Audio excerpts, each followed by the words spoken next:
సుదీర్ఘ సముద్ర తీరం కలిగిన మన దేశంలో మత్స్య సంపదకు కొదువే లేదు. మత్స్య సంపద ఎగుమతులు కూడా అగ్రస్థానంలో ఉండడంతో ఈ రంగంలో పరిశోధనలకు విస్తృతమైన ప్రోత్సాహం లభిస్తుంది. ఈ క్రమంలో ఆంధ్ర, ఒరిస్సా, పశ్చిమ బెంగాల్ రాష్ట్రాలకు కేంద్ర స్థానమైన విశాఖలోని భారత మత్స్య పరిశోధన సంస్థ జోనల్ కార్యాలయం తమ కెరీర్ కోసం ఫిషరీస్ రంగాన్ని ఎంచుకోవాలనే యువతకు ఒక విజ్ఞాన కేంద్రంగా కూడా మారింది. ఇక్కడ ఏర్పాటు చేసిన అరుదైన మెరైన్ మ్యూజియం విద్యార్థులను ఎంతగానో ఆకర్షిస్తుంది. 250 రకాల జలచరాలు ఇక్కడ దర్శనం ఇవ్వడంతో ఎంతో ఆనందంగా ఉందని మురళీకృష్ణ డిగ్రీ కళాశాల నుంచి వచ్చిన విద్యార్థులు తమ అభిప్రాయాలను వీబీసీ ఆన్ టీవీతో పంచుకున్నారు.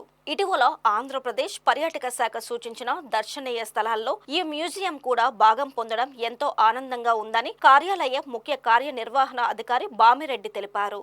మార్కెట్ నుంచి తీసుకొచ్చిన పెట్టిన చేపలు కాదండి ఇవి. దానికి ప్రతిదీ కూడా మీకు లాటిట్యూడ్ లాంగిట్యూడ్ ఎక్కడ దొరికింది ఈ చేప అనే దాని గురించి కూడా ఆ డీటెయిల్స్ అన్నీ కూడా దీనికి ఏంటంటే రీసెంట్గా మేము ఒక జర్నల్ ఒకటి ఓపెన్ చేస్తాం. ఇది మీరు చూస్తే కనుక ఇది మ్యూజియం స్పీసీస్ అని చెప్పేసానని, ఇది ఇక్కడ చూడండి, ఇది మ్యూజియం స్పీసీస్ అని చెప్పేసానని. ఇది ఇక మీరు ఇలా ఓపెన్ చేసినప్పుడు ఏమవుతుందంటే మీరు చూడండి, ఇప్పుడు ఇది క్యూఆర్ కోడ్ అండి. సో దీని తాలూకా ఒక పేజ్ ఎపేర్ అవుతుంది అనమాట. ఇలా ఎపేర్ అయినప్పుడు ఏంటంటే దీంట్లో మీకు ఇవన్నీ కూడా brief history of the specimen, అంటే ఇది సైన్స్ స్టూడెంట్స్ ఎవరైతే రీసెర్చ్ చేస్తున్నారో వాళ్ళకి ఈ మ్యూజియం చాలా బాగా ఉపయోగపడుతుందండి. ఎందుకంటే మనం చెప్పినప్పుడు ఏంటంటే వాళ్ళకి ఒక 4-5 మైండ్లోకి ఉంటాయి. But when the scan it and save it, ఇంటికి వెళ్ళిన తర్వాత ఒక 100 స్పెసిమెన్ వాళ్ళు స్కాన్ చేసి దాని మీద వాళ్ళు ఏంటంటే దీని మీద రీసెర్చ్ చేయాలని చెప్పేసి ఒక ఆలోచన వస్తే కనుక ఈ ఇన్ఫర్మేషన్ చాలా ఉపయోగపడుతుంది స్టూడెంట్స్కి. అది అలాగే మనకి ఇప్పుడు ఏంటంటే ఎప్పుడైతే టూరిజం డిపార్ట్మెంట్లో మాది మ్యూజియం రికగ్నైజ్ అయిందో నెంబర్ ఆఫ్ స్టూడెంట్, ఇప్పుడు మీరు చూసారు, ఇప్పుడు ఒక స్కూల్ అండ్ వాళ్ళు బిఎస్ స్టూడెంట్స్ అంటే వాళ్ళు వచ్చారు, 50 మంది వచ్చారు. అలాగే రెగ్యులర్లీ మా దగ్గరికి స్టూడెంట్స్ వస్తున్నారనమాట అండి. My name is Paspaleti Harika. I visited to the Fishery Survey of India. So we gained so much knowledge on this survey. We known about various kinds of fishes and what are the measures we taken while we are going to fishing. So all knowledge are gathered here by this some sirs.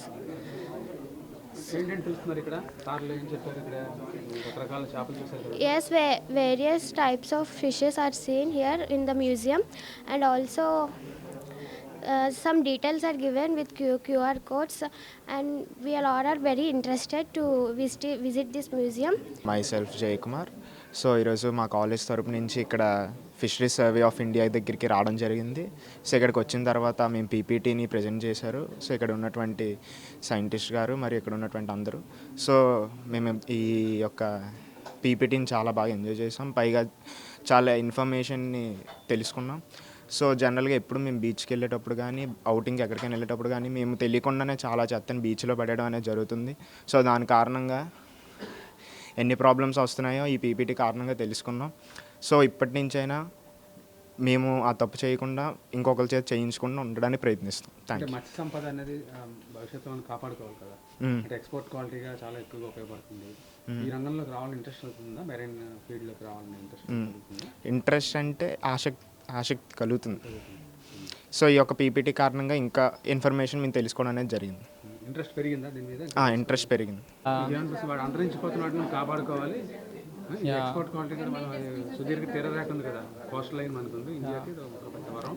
So we were just seeing that so many species, so they were coming for saving, like we have to save the aquaculture, and we need to know that what's going on around the aquaculture. So morning we had a session about aquaculture.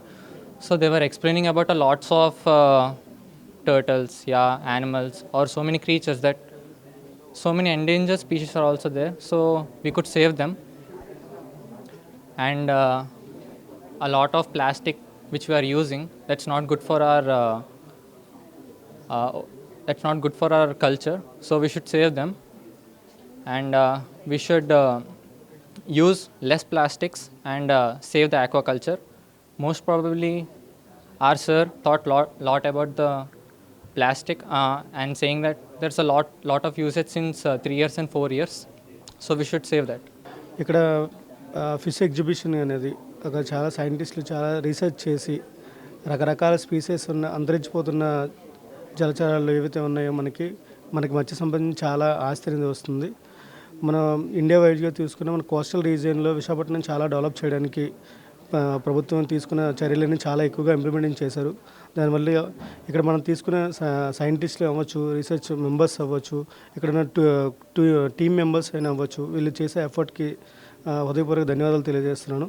అలాగే ఇక్కడ ఈ మత్స్య సంపద వల్ల మన coastal రీజియన్లోనే కాకుండా మన ఆంధ్రప్రదేశ్కి తో పాటు ఇండియా వరల్డ్ వైడ్గా మన ఎస్టాబ్లిష్మెంట్ చాలా జరిగి ఇక్కడ నుంచి వేరే దేశాలకు కానీ మన ప్రొడక్ట్స్ అన్నీ అంటే మన ఫిష్ అక్వేరియం అక్వాకల్చర్ అంతా కూడా ఎక్కువ డెవలప్మెంట్ చేసి ఎగుమతులు చేసి మనకు ఎక్కువ సంపద వస్తుంది. ఎక్కువగా మోస్ట్లీ మనకి రైల్వే తర్వాత మనకి మత్స్య సంపద ఎక్కువ దీని ప్రొడక్ట్ అనేది ఎక్కువ వస్తుంది. దీనివల్ల ఇంకా మన ఎన్విరాన్మెంట్లో చాలా చేంజెస్ జరగడం వల్ల ప్లాస్టిక్ ఎక్కువ యూజ్ చేయడం వల్ల ఈ కోస్టల్ రీజన్ అంతా కూడా కొలాప్స్ అయిపోతుంది. దాన్ని మనం ఎన్విరాన్మెంట్ ప్రతి ఒక్కరు బాధ్యతగా తీసుకొని ఈ వేస్టేజ్ ఏవైతే ఉన్నాయో మన ఫిషరీస్ పరంగా అవ్వచ్చు, లేదా ల్యాండ్ నుంచి వచ్చే ప్లాస్టిక్ మెటీరియల్స్ ఏమైనా అవ్వచ్చు, వాటిని కంట్రోల్ చేస్తే ఇంకా రాబోయే కొత్త స్పీసెస్ అయినా లేదా అంతరించిపోతున్న జలచరాలను మనం పెంచి పొందొచ్చని కోరుకుంటున్నాం. Thank you sir.